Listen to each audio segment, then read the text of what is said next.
Do you have enough food to survive if your local grocery stores are closed for a few days, a week, or possibly even a month or longer? Natural disasters have repeatedly exposed how fragile our food security can be. When something like this happens, a lot of families scramble to find simple necessities, hurricanes, snowstorms, anything that would disrupt the supply chains. But the smart people avoid these crises by keeping survival foods ready. And by survival foods, I don't necessarily mean the expensive freeze-dried meals, although those do have their place in preparedness. The canned foods specifically are what I'm going to be talking about today. These foods are affordable and they're a practical solution that will last for years. And on top of that, these foods are so accessible, anytime you go to the store, you pick up a few more cans and just slowly build your food storage. Canned foods are also great because they give you a food option without having to cook meals or prepare meals. Most of these can be eaten straight out of the can and you don't really need to heat them up.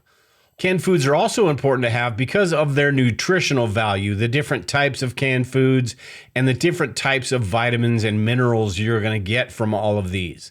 And again, they have a really long shelf life, much longer than the best by dates that they print on the can. I've done a video in the past where I've opened up some that were 5, 6, 7 years past their best by dates, and most of them were still fine. And also the versatility of canned foods make them a great addition to your long-term food storage because, like I said earlier, you can eat them out of the can, you can make different meals with them and different assortments, so it gives you a little bit of variety. So with that, let's go ahead and get into some of the most important types of canned food that you should have in your stockpile. And the first one I've got here is canned fish, the tuna, the salmon, the sardines, and things like that.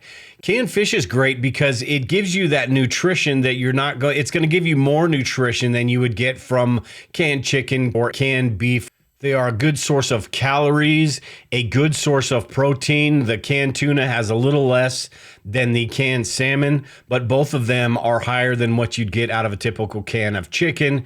They've got fat in them, omega-3s, just a number of different nutritional benefits that you would get from the canned meats.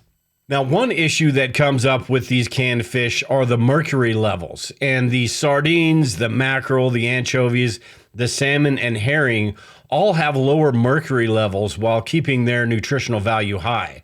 Light varieties of tuna are better than, say, the albacore because they also have less mercury. So keep that in mind when you're stockpiling fish as well, if that's an issue for you. You're going to pay a little bit more for some of these other kind of fish, but they are going to be better for you. The next one I have is canned chicken, and this is a great option for your survival food because it combines nutrition, convenience, and again, versatility. Chicken can be put in a bunch of different recipes, and the canned chicken can be eaten straight out of the can. And trust me, if you are really hungry, it's going to taste wonderful. Now, comparing the canned chicken to, say, the canned fish, the calories, it might be a little bit less on the calorie side. The protein is actually going to be a little bit less as well. And as far as fats go, canned chicken doesn't have much fat. Some of these can also have quite a bit of sodium in there, so try to get the low sodium brands if you can. But just because it's lower than fish doesn't mean it's not a good survival food. Canned chicken is one of the more cost-effective canned meats that you can get, especially when you consider like canned ground beef, which is sort of expensive, and some of the more expensive fishes. Canned chicken is one of those that you can stock up quite a bit on because you're going to use it throughout your daily life, not just when disaster strikes. You're going to use it more than you would, say, canned fish or that canned ground beef. So you can stockpile quite a bit of canned chicken, and I suggest you do. Canned chicken usually lasts about 2 to 5 years. Again, the best by date's going to say around a year or two, but it'll last far beyond that. And if you can find dark meat has more flavor and more calories, although it's sort of tough to find. So most of what you see is probably going to be the white meat variety. The next one I've got is canned soups and stews. And with these, I call these meals in a can because you don't have to prepare anything. You can open these up, heat them up a little bit or not, and you've got a meal ready to go with all the different ingredients. Canned soups are a great way for quick meals during emergencies, and they are something that the whole family is going to enjoy, so it's really convenient, and they've got all the essential nutrients that you're going to need in one can. And you've got a number of different soups to choose from. You've got vegetable soups, which are higher in fiber and other nutrients. You've got chicken noodle, which is protein rich. You've got bean-based meals, which are also high in protein and are really filling. You've got tomato-based soups and even cream-based soups, which are really high in calories.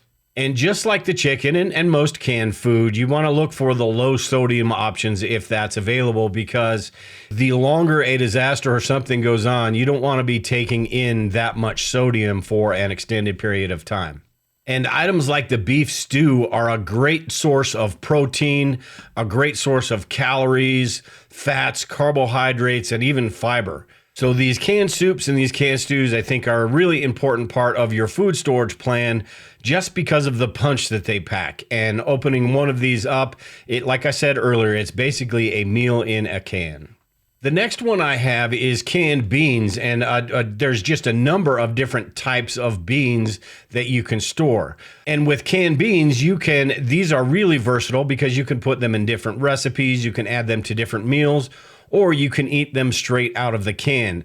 They're high in calories, high in protein, high in fiber, iron, magnesium, just a bunch of different vitamins and minerals that you get out of a can of canned beans. And if you use these as an ingredient to a meal, you're going to get more nutrients as well as the ones just in the can of beans. And just like all the other canned foods that I'm talking about today, a good rule of thumb is 2 to 5 years, although you could probably get a little bit longer. I will go through some of the best practices here in a little bit in this video, but straight out of the can, these are great. And if you know different recipes like ranch beans or chili, you're going to have a lot of options, and storing a large amount of beans isn't going to be a problem at all. The next one I've got is canned vegetables. And, like your mom used to tell you, make sure and eat your vegetables. These are a vital part of your survival pantry. They provide all the essential nutrients that you're going to need during emergency, the vitamins and the minerals, especially the green vegetables, and are a great addition to any meal, a side dish, I suppose. You've got corn, which isn't the most nutritious, but you've also got the green beans, the spinach, the peas. Mixed vegetables are also really popular, kind of get everything all at once. Each of these brings their own benefits, and they can be used in a number of different ways. And much like today, if you're eating a wide variety of different foods, you don't have to pay much attention to the nutritional facts. But in a survival situation, it's going to be more important, and the more variety we have, the better off we are going to be. So canned vegetables are a staple for any good long-term food storage plan. The next one I've got is canned fruits, and there are a bunch of different kinds of canned fruits. And as far as the expiration date goes, these are a little bit trickier. Like I said earlier, most of these foods are 2 to 5 years. That's a ballpark figure. But canned fruits some of them can be high in acid and can degrade the can. So it's a little bit more tricky when you're talking about how long will they last. Some of them might be just fine, but some of them you could be playing with fire the longer you go past their best by date. But with fruits, you've got different types like peaches, which are high in vitamin A and potassium. You've got pineapples, which are great for vitamin C. Mandarin oranges, same thing, vitamin C. You got pears, which are high in fiber and copper. And then you've also got the mixed berries, which could be pretty high in antioxidants and things like that. And fruits are one of those things that everyone in the family is going to love. They could be a dessert. They have the natural sugars, which are much better for you, and even a little bit of hydration because of the juices they are packed in. So along with vegetables, make sure you're getting some of these canned fruits as well. Again, the shelf life on these is a little bit more strict than the other ones, but you're not going to have a hard time inventorying and going through these cans of fruit that you have, as long as you're rotating through them correctly. Now, one that I have that a lot of people don't think about is canned milk. And I've heard this a few times in the preparedness community, but some of these, the evaporated milk and even some of the milk powders are great to have. The evaporated milk, if you just add water to that, it tastes almost exactly like normal milk would. So if you're using it for cereals for the children or in recipes, evaporated milk is fantastic to have. And while these don't have the shelf life that all the other canned foods would have, I think these are about a year or two, They are much longer, especially if you don't have refrigeration. These last much longer than what you would have with fresh milk, and they taste much better than powdered milk. So depending on how much you would use, having 12, 15 cans of this evaporated milk on your shelf would be a great addition to your food storage plan. And if they are getting close to that expiration date, you grab some sort of container, you fill that, and you just make regular milk out of it. Nobody will even know the difference. Now, storing a whole bunch of canned food can get a little bit tricky, and I've thrown away my fair share of canned food because I didn't inventory correctly. I didn't rotate through things. I put things in, stuffed it in corners, and ended up finding it 10, 15 years later. But if you follow some of the best practices, you're going to do pretty good as far as throwing away food. Make sure you follow the first in and first out method. That means inventory and rotation.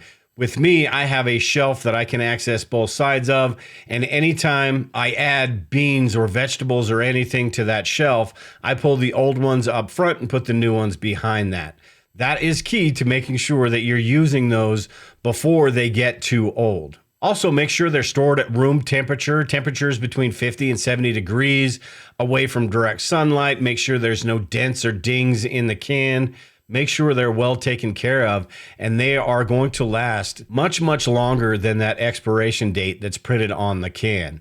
Now, so, like I said earlier, some of these highly acidic foods like canned tomatoes and some of the fruits, those aren't going to last as long. Some of them may even eat away at the can, and you'll be able to tell once you open those up. The sight and the smell are going to be your best indicators of whether that food is good or bad. So canned food is a great way to add to your food storage plan and can be done over time. A little bit here, a little bit there. Just make sure you try to incorporate all of these into your daily diet. Don't buy the ones that you're not going to eat. If you're like me and you don't like the Brussels sprouts or the canned asparagus, don't get those. If you do, stockpile as many as you think you need. But canned food is one of the most popular ways in the preparedness community of building up your long-term food storage. There are other options as well. And like I say in just about all my videos that I do about food, make sure you're not relying on one thing. So not all canned food, not all pantry food, not all freeze-dried food. Make sure you have a wide variety and a number of options for these different disaster scenarios, whether it be for a week or whether it be for a year or longer. Now, like I said, I did a video a while back where I found some canned food that were 6, 7 years old, and I opened those and tested those out. You can watch that video here if you're interested in that. But until next time, take care and prepare, everyone. We will talk to you all later.